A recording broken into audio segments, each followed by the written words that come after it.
News देख रहे हैं आप। दिन भर की खबरों में आपका स्वागत है। मैं हूं श्रुति चौबे आपके साथ। आज दिन है बुधवार और तारीख 11 फरवरी। आइए नजर डालते हैं बिहार की आज की मुख्य खबरों पर। बिहार विधानसभा के बाहर आरजेडी विधायक भाई वीरेंद्र ने एनकाउंटर को लेकर सरकार पर निशाना साधा। उन्होंने कहा कि अपराधी हर जाति में होते हैं, लेकिन सरकार एक जाति को टारगेट कर रही है। पटना में एसटीएफ एनकाउंटर में सूर्य डॉन घायल हुआ। नई सरकार में यह 10वां एनकाउंटर बताया जा रहा है।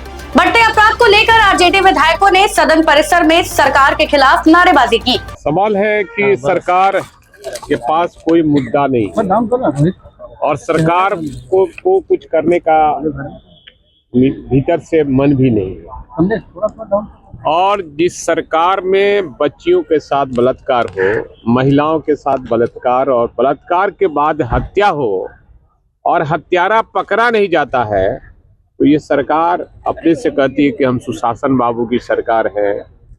न कोई फंसाता है, न कोई बचाता है।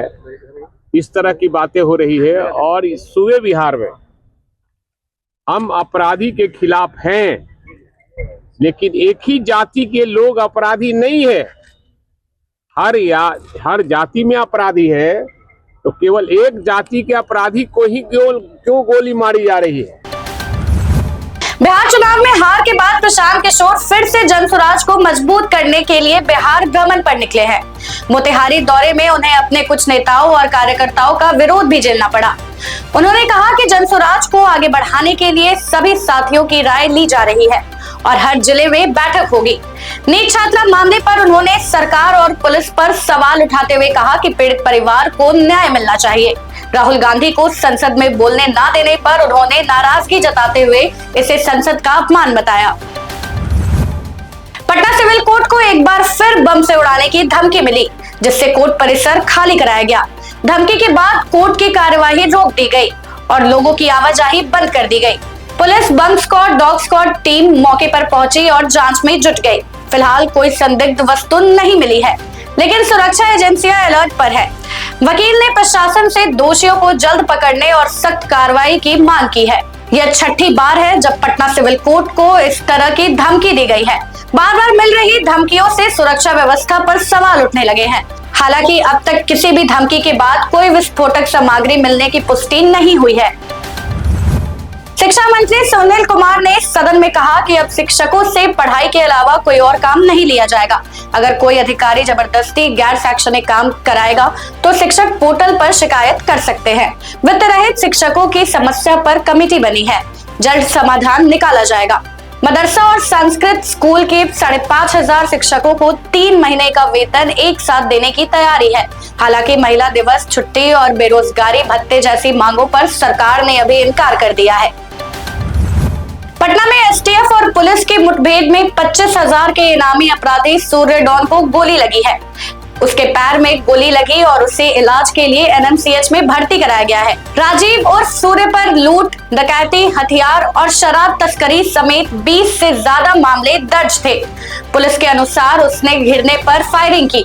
जवाबी कार्रवाई में एसटीएफ ने उसे पकड़ लिया। घटना के बाद इलाके में भारी पुलिस बल तैनात कर तलाशी अभियान चलाया जा रहा है। एक कुख्यात अपराधी जिनका नाम राजीव कुमार और सूर्या डॉन है, ये इनकी संलिप्तता 15 से 20 मामलों में रही, जिसमें कई प्रकार के कांड, जिसमें डकैती, लूट, आर्म्स एक्ट के कांड, हत्या के मामले में भी संलिप्तता हो सकती है। इस संबंध में अपने हम रिकॉर्ड देख रहे हैं। आज सुबह आलमगंज के थाना को इस बात की सूचना मिली कि यहाँ पे गाय घाट पे जो नाविक आते हैं उनसे रंगदारी मांगने के लिए यहाँ पे मौजूद है, रंगदारी मांगने का भी काम किया करते थे। सूचना का सत्यापन करने के उपरांत आलमगंज के थाने की टीम, साथ में एसटीएफ का भी इसमें सहयोग रहा है और डीआईओ की टीम के द्वारा जब यहाँ पे आया गया तो उक्त अपराध कर्मी यहाँ पाया गया और उसके द्वारा पुलिस पे हमला किया गया। इस क्रम में पुलिस के द्वारा भी जवाबी कार्रवाई की गई। बिहार के सरकारी मेडिकल कॉलेजों में असिस्टेंट प्रोफेसर बहाली के नियम बदल दिए गए हैं। अब पोस्ट ग्रेजुएट डिग्री और 1 साल की सीनियर रेजिडेंसी को ही योग्यता माना जाएगा। पहले 3 साल अनुभव वाले डॉक्टरों को अतिरिक्त अंक मिलने थे, लेकिन नया नियम हटा दिया गया है। इससे सरकारी अस्पतालों में काम कर रहे सीनियर रेजिडेंट डॉक्टर नाराज हैं। डॉक्टरों का आरोप है कि नए नियम से निजी कॉलेज के डॉक्टरों को फायदा दिया जा रहा है। केंद्रीय विद्यालय संगठन ने सेशन 2026-27 के लिए विशेष शिक्षकों की भर्ती की घोषणा की है। देश भर में लगभग 900 से अधिक पदों पर भर्ती होगी, जिसमें टीजीटी और पीआरटी स्पेशल एजुकेटर के पद शामिल हैं। योग्यता के लिए 12वीं या ग्रेजुएट के साथ स्पेशल एजुकेशन में डिप्लोमा, बीएड और सीटेट जरूरी है। चयन लिखित परीक्षा, इंटरव्यू और क्लास डेमो के आधार पर होगा। चयनित उम्मीदवार को 45,000 से 55,000 रुपए तक सैलरी मिल सकती है। आवेदन फरवरी 2026 से शुरू होने की उम्मीद है। बिहार लोक सेवा आयोग की सभी परीक्षाओं के लिए अब ओटीआर और प्रोफाइल क्रिएशन अनिवार्य कर दिया गया है। बिना ओटीआर और प्रोफाइल के कोई भी उम्मीदवार आवेदन फॉर्म नहीं भर पाएगा। पहले ओटीआर रजिस्ट्रेशन, फिर प्रोफाइल बनाना और उसके बाद नई भर्ती के लिए आवेदन करना होगा। ओटीआर में नाम, जन्म तिथि, मोबाइल, ईमेल और पहचान पत्र की जानकारी भरनी होगी। एक बार ओटीआर करने के बाद उसी से सभी बीपीएससी परीक्षाओं में आवेदन किया जा सकेगा। बिहार सरकार रेंट एग्रीमेंट और लीज रजिस्ट्रेशन शुल्क में 50% तक कटौती करने की तैयारी कर रही है। इससे पटना समेत पूरे राज्य के लाखों किराएदारों को सीधा फायदा मिलेगा। अभी ऊंची फीस के कारण लोग एग्रीमेंट रजिस्टर नहीं कराते, जिससे कानूनी सुरक्षा नहीं मिलती है। प्रस्ताव के तहत निबंधन शुल्क 2% से घटाकर 1% किया जाएगा, जिससे खर्च काफी कम होगा। शुल्क कम होने से पारदर्शिता बढ़ेगी और किराएदारों को मजबूत कानून सुरक्षा मिलेगी। पटना नगर निगम अप्रैल से पूरी तरह डिजिटल सिस्टम पर काम करेगा। ई ऑफिस लागू होने के बाद फाइलें पेपरलेस होगी और ऑनलाइन ट्रैकिंग आसान होगी। लोगों की सुविधा के लिए मुख्यालय में 2 हेल्प डेस्क काउंटर भी खोले जाएंगे। नगर आयुक्त ने कहा है कि इससे कामकाज में पारदर्शिता आएगी और शिकायतों का समाधान तेजी से होगा। वित्तीय वर्ष 2026-27 तक निगम के सभी काम डिजिटलाइज कर दिए जाएंगे। बिहार पुलिस के तहत एसएपी में 17,000 जवानों की भर्ती की जाएगी। इसमें 150 जेसीओ, 16,300 जवान और 550 रसोइयों के पद होंगे। सभी कॉन्ट्रैक्ट पर बहाल होंगे। जवानों को 30,000 रुपए, जेसीओ को 35,000 रुपए और रसोइयों को 25,000 रुपए महीना सैलरी मिलेगी। पहले सिर्फ सेना से रिटायर्ड जवान भर्ती होते थे, अब अर्धसैनिक बलों के रिटायर्ड जवान भी भर्ती हो सकेंगे। भर्ती का फायदा बिहार के स्थानीय युवाओं को मिलेगा। बिहार में एक साथ 5 बड़े एक्सप्रेसवे बन रहे हैं, जिन पर गाड़ियां 120 किलोमीटर प्रति घंटे की रफ्तार से चलेंगी।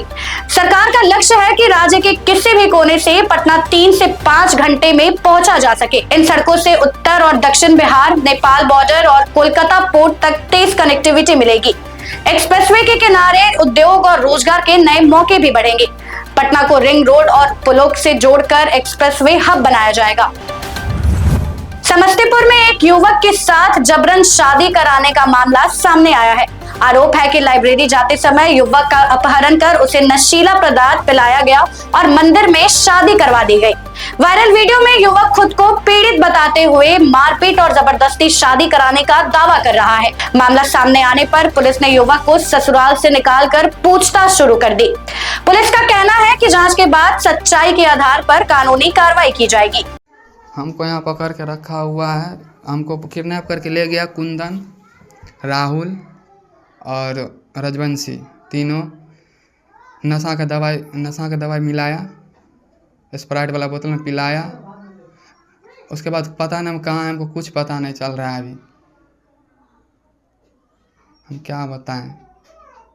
हमको किडनैप करके हमको नहीं घर में ताला मार के हमेशा रखता है। 24 घंटा यहीं पे, कहीं नहीं जाने दे रहा न कुछ, और मार रहा है। भर पेट मारा। सुबह शाम नशा का दवाई देता है। बिहार के साउथ बिहार एक्सप्रेस में एक महिला ने चलती ट्रेन में बेटी को जन्म दिया है। महिला रायपुर से पटना जा रही थी, तभी झाझा के पास उसे अचानक प्रसव पीड़ा होने लगी। महिला यात्रियों और रेल कर्मियों ने मिलकर उसकी मदद की और सुरक्षित डिलीवरी करवाई। मां और बच्चे को अस्पताल ले जाया गया। दोनों स्वस्थ बताए गए हैं।